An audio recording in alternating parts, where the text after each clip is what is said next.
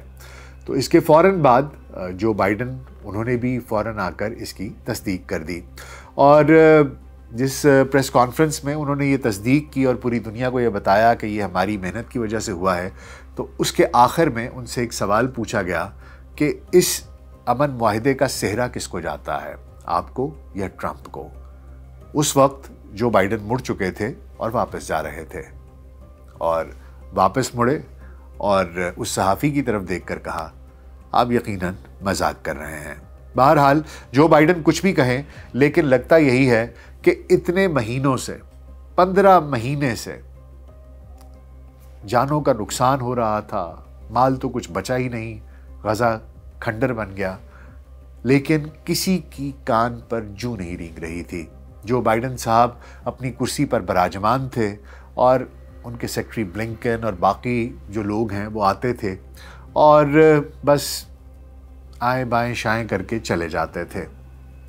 مطلب یہی تھا کہ جو کچھ ہو رہا ہے ہونے دیا جائے، اور روزانہ کی تعداد پر نہ جانے کتنے بچے، بوڑھے، جوان، عورتیں موت کی آغوش میں جاتے رہے۔ انہوں نے کچھ نہیں کیا۔ لیکن جیسا کہ میں نے پچھلے ویلاگز میں بھی کہا تھا کہ ٹرمپ یہ ایجنڈا لے کر آئے تھے کہ میں جنگیں نہیں کروں گا، میں امن چاہتا ہوں، اور انہوں نے یہ بھی ایک وارننگ دی تھی کہ میری جو حلف برداری کی تقریر ہے اس سے پہلے اگر یہ معاہدہ ہو جائے تو یہ سب کے لیے بہتر ہے، حماس کے لیے بھی بہتر ہے اور اسرائیل کے لیے بھی بہتر ہے۔ تو لگتا یہی ہے کہ یہ انہی کا پریشر ہے جس کی وجہ سے یہ امن معاہدہ ہوا ہے۔ اس اہم پیش رفت کے بعد اب مشرق وسطیٰ میں 15 ماہ سے جاری لڑائی کے ممکنہ خاتمے کی راہ ہموار ہو سکتی ہے، اور یہ معاہدہ قطر میں ہونے والے طویل اور پیچیدہ مذاکرات کے بعد طے پایا ہے۔ امریکہ، مصر اور قطر، جیسا کہ میں نے آپ کو بتایا، حماس اور اسرائیل کے علاوہ انہوں نے اس معاہدے تک پہنچنے کے لیے فریقین کی مکمل معاونت بھی کی ہے، اور جو افراد شامل تھے ان کے نام بھی میں نے آپ کو بتا دیے۔ اب مستقل جنگ بندی کی امید پر کیا جانے والا یہ معاہدہ 3 مراحل پر مشتمل ہوگا۔ پہلا مرحلہ اتوار 19 جنوری سے شروع ہوگا اور اگلے 42 دن تک جاری رہے گا۔ دوسرے اور تیسرے مرحلے کے بارے میں تفصیلات کو پہلے مرحلے کے نفاذ کے دوران حتمی شکل دی جائے گی۔ معاہدے کے تحت اگلے 6 ہفتوں کے دوران فریقین کے درمیان مکمل سیز فائر ہوگا۔ اس دوران یرغمالیوں اور قیدیوں کی رہائی کا عمل میں آئے گی۔ بے گھر افراد کو ان کی رہائش گاہوں پر واپس جانے کی اجازت دی جائے گی۔ اس عرصے میں اسرائیلی فوج آبادیوں سے انخلا کرے گی، لیکن غزہ کی پٹی پر تعینات رہے گی۔ غزہ کے تمام حصوں میں امدادی سامان کی فراہمی میں اضافہ کر دیا جائے گا، جبکہ اسپتالوں، صحت کے مراکز اور بیکریوں کی بحالی کا کام بھی شروع کر دیا جائے گا۔ معاہدے کی شرائط کے مطابق حماس پہلے مرحلے میں 33 یرغمالیوں کو رہا کر دے گی۔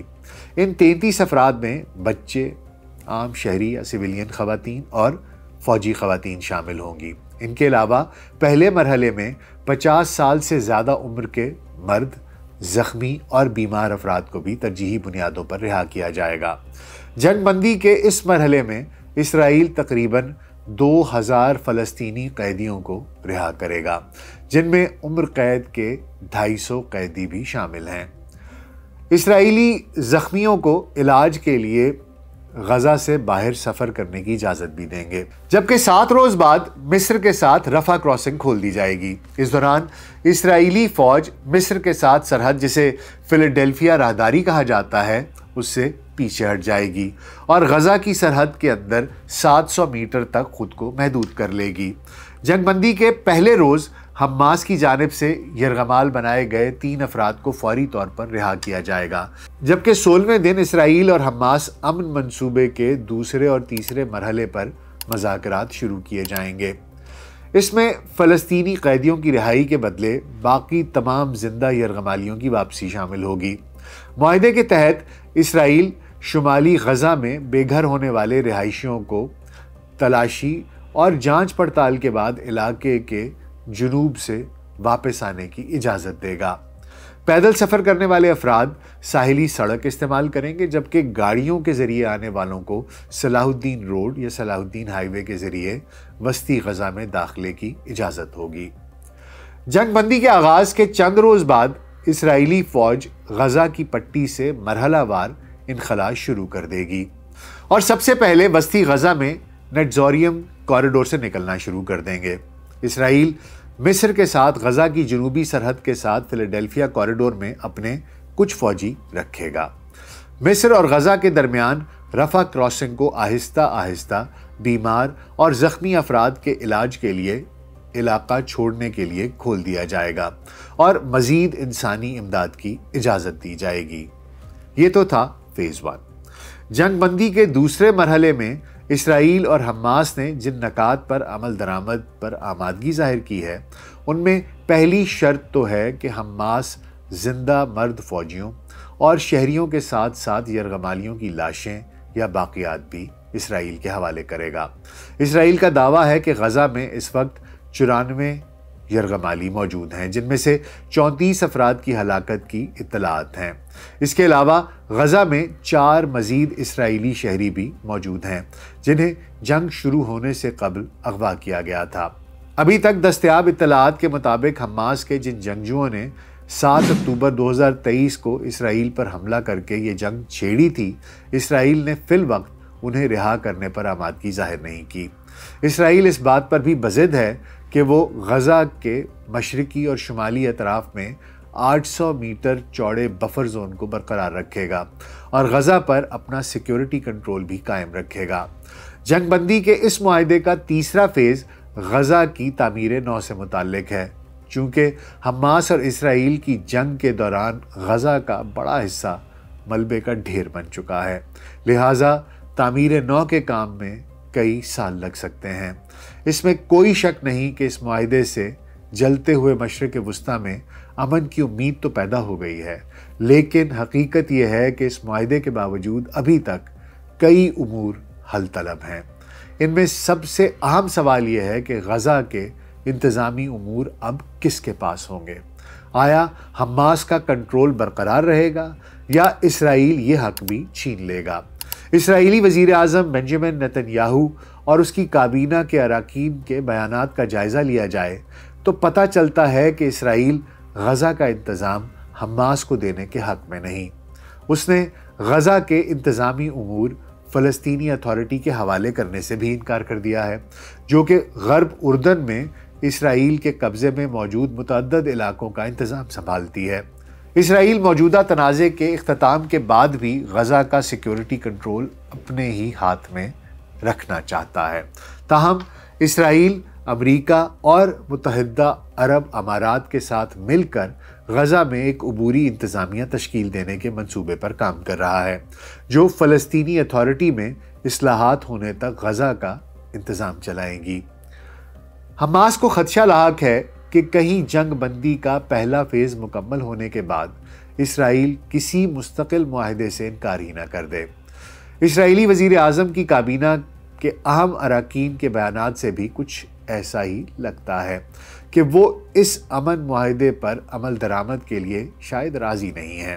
دراصل اسرائیلی وزیر خزانہ بتسلیل سموترش اور قومی سلامتی کے وزیر اتمار بن غفیر ایسے کسی بھی معاہدے کے مخالف ہیں۔ متریش نے تو سوشل میڈیا پر اپنی رائے کا اظہار بھی کر دیا ہے۔ اپنی ایک پوسٹ میں انہوں نے لکھا ہے کہ ایسا کوئی بھی معاہدہ اسرائیل کی قومی سلامتی کے لیے قیامت خیز ثابت ہوگا اور وہ اس کی ہرگز حمایت نہیں کریں گے۔ نیتن یاہو کی کابینہ کے اراکین کی جانب سے اس قسم کے بیانات سے لگتا ہے کہ اسرائیلی حکومت اپنے یرغمالی چھڑانے کے بعد غزہ پر نئے سرے سے حملے شروع کر سکتی ہے۔ تمام تر شکوک و شبہات کے برعکس امریکہ کے صدر جو بائیڈن اس معاہدے کی کامیابی کے لیے پر امید دکھائی دیے۔ اپنے بیان میں ان کا کہنا تھا کہ اسرائیل اور حماس کے درمیان مذاکرات میں دوسرے مرحلے میں جنگ کے مکمل خاتمے کے حوالے سے ضروری تیاریوں پر بات ہوگی۔ انہوں نے واضح کیا کہ اگر یہ مذاکرات 6 ہفتوں سے زیادہ عرصے تک جاری رہتے ہیں تو پھر جنگ بندی بھی جاری رہے گی۔ اسرائیل کے بے رحمانہ حملوں کے نتیجے میں اب تک غزہ میں 46,640 افراد شہید ہو چکے ہیں۔